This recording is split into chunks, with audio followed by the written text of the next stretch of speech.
नमस्कार, आप देख रहे हैं मथुरा न्यूज़ 24 और मैं हूं आपके साथ आकांक्षा शर्मा। चलिए रुक करते हैं खबरों की ओर। आज रात यूपी एसटीएफ की नोएडा यूनिट और नौजिल पुलिस ने थाना नौजिल मथुरा क्षेत्र में एक्सल फेंककर हाईवे पर टायर पंचर करके सवारियों को उतारकर उनसे लूटपाट करने वाले और दुर्व्यवहार करने वाले बावरिया गैंग से मुठभेड़ हो गई, जिसमें 50,000 रुपये के इनामिया वांछित अभियुक्त रामू पुत्र रामपाल निवासी बल्लभगढ़ फरीदाबाद गोली लगने से घायल हो गया। रामू और उसका गैंग उत्तर प्रदेश यमुना एक्सप्रेसवे हरियाणा के दर्जनों मुकदमे में वांछित चल रहा था। मथुरा जनपद के थाना गोवर्धन क्षेत्र में 15 वर्षीय युवती ने विषाक्त का सेवन कर अपनी जीवन लीला समाप्त कर ली।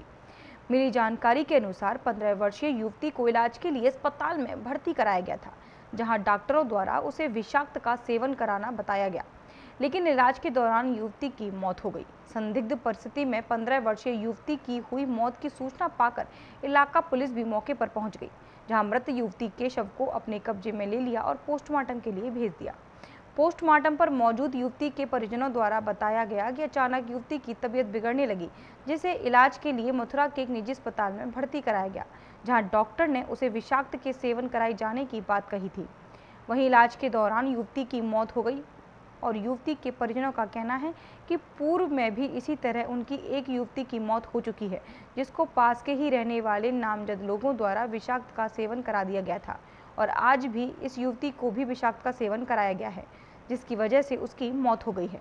वहीं पुलिस इस पूरे मामले को संदिग्ध मानते हुए पोस्टमार्टम की रिपोर्ट का इंतजार कर रही है और पोस्टमार्टम की रिपोर्ट आने के बाद ही अग्रिम कार्रवाई की जाएगी। सिटी हॉस्पिटल में भर्ती किया, वहाँ पे उनको डॉक्टर ने बताया कोई विषाक्त चीज़ खिलाई गई है, तो इसीलिए हमने पोस्टमार्टम कराया।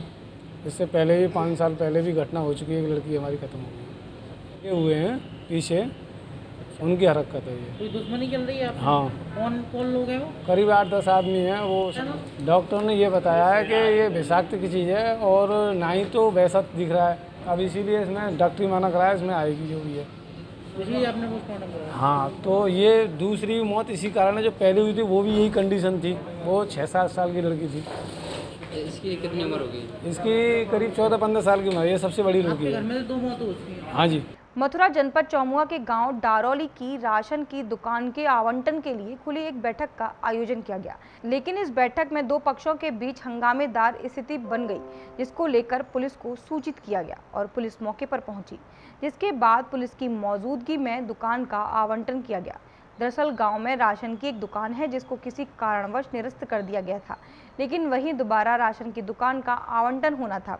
इसे लेकर 2 पक्षों के समूह तैयार किए गए, लेकिन वहीं दूसरे पक्ष का आरोप है कि समूह के लिए ग्राम प्रधान व अधिकारियों ने उनको समय नहीं दिया, जिसे लेकर ग्राम प्रधान की सहमति से प्रथम पक्ष को राशन दुकान का आवंटन कर दिया गया, लेकिन वहीं द्वितीय पक्ष की कहीं कोई सुनवाई नहीं हो सकी।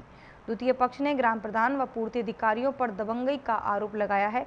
दूसरे पक्ष का कहना था कि यहां ग्राम प्रधान की सहमति से व अधिकारियों की मिलीभगत से प्रथम पक्ष को राशन की दुकान का आवंटन किया गया, जिसे लेकर ग्राम प्रधान को पहले से ही हंगामे होने की संभावना थी।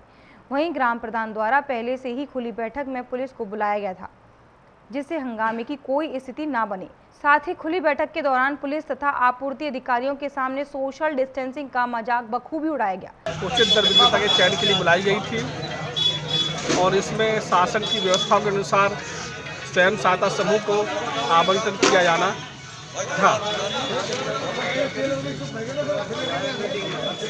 दूसरे समूह के द्वारा दावा किया गया है, ये क्या दावा है? दूसरा समूह जो है, इनका स्वयं सहायता समूह जो है, गठन की प्रक्रिया पूर्ण नहीं हो पाई है, क्योंकि इन्होंने अपनी कार्रवाई विलंब से शुरू करी। अगर ये समय से रहते कर लेते तो हो सकता है वो आज भी प्रतिवाद करते यहाँ पर। उनका कहना है कि हम गए और वहाँ पर नहीं मिल पाए, अब दफ्तर बंद कर गए, कुछ ऐसे आरोप लगे हैं यहाँ पर, उसके बारे में क्या करेंगे? ऐसी कुछ बात नहीं है सर, जो व्यवस्थाएं हैं उसी व्यवस्थाओं में काम किया गया है और अधिकारियों के पास कई कार्य रहते हैं, उस कार्य में कहीं निहित होंगे वो लोग। दफ्तर कोई बंद नहीं होता, दफ्तर खुला है और आपकी जो आपत्ति थी वो वहाँ ऑफिस में ली गई है, प्राप्त की गई है। मथुरा के माथुर चतुर्वेद समाज के द्वारा पुरुषोत्तम मास के उपलक्ष्य में संगीतमय भागवत कथा का आयोजन शहर के भैंस बहौरा क्षेत्र स्थित चतुर्वेदी समाजवाड़ी में किया जा रहा है। 3 दिवसीय इस आयोजन का प्रतिदिन शाम 6 बजे यूट्यूब एवं फेसबुक पर लाइव प्रसारण भी किया जाएगा। 3 दिवसीय संगीत में भागवत आयोजन को लेकर भागवत आचार्य प्रशांत चतुर्वेदी ने जानकारी देते हुए बताया कि धर्म प्रेमी जनता द्वारा अधिक मास में 3 दिवसीय संगीतमय कथा का भरपूर आनंद उठाया जाएगा। धार्मिक आयोजन है जिसको कि हम सबको विदित है। इस बार पुरुषोत्तम मास पड़ रहा है जिसे अधिक मास भी कहा जाता है। जिस अधिक मास में व्यावसायिक कोई भी ऐसा आयोजन नहीं होता, केवल धार्मिक ही आयोजन हो सकते हैं जिसमें कि ठाकुर जी की कथा, भागवत, संकीर्तन इत्यादि। और बस उसी को ध्यान रखते हुए ठाकुर जी का सत्कर्म हो, ठाकुर जी का नाम हो, इस कोरोना महामारी से कुछ हमको राहत मिले, इसी को देखते हुए श्री कृष्ण कथा 3 दिवसीय संगीतमय श्री कृष्ण कथा का आयोजन यहाँ पर किया गया है, जिसमें श्री मातृ चतुर्वेदी परिषद का भी हमको विशेष सहयोग रहा और मैं उन सभी का भी धन्यवाद करता हूँ। और बस इस कथा का जो सीधा प्रसारण है हमारे YouTube चैनल से शाम 6 बजे से 10 बजे तक आप लोगों के माध्यम से और भी लोग सुन पाएंगे और आनंद ले पाएंगे। देखिए, पुरुषोत्तम मास का महीना है और ये बड़ा दान पुण्य और पवित्र माह है। इसमें हमारे समाज का एक बालक प्रशांत चतुर्वेदी जो कि बढ़िया गायक भी है, 3 दिन ये यहाँ पर पाठ करेगा। तो हमारे समाज की जनता और जो भी धर्मावलंबी जनता है मथुरा जनपद की, और ये हमारे चतुर्वेदी समाज का भवन है, उसमें आएँ और इसका आनंद उठाएं और कथा वाचक और कथा श्रोता दोनों ही इस पुण्य के भागी बनेंगे।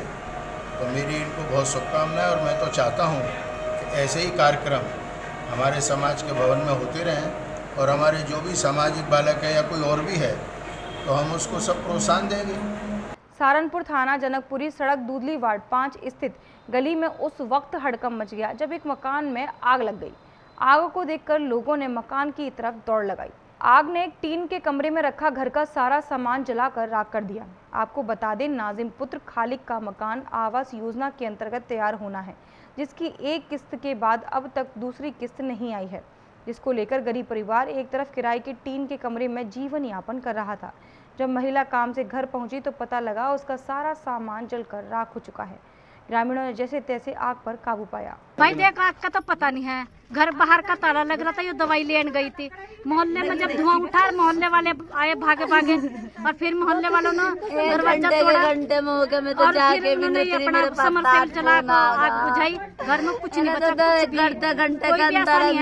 अगर एक रोटी खा ले घर में। किनका मकान था?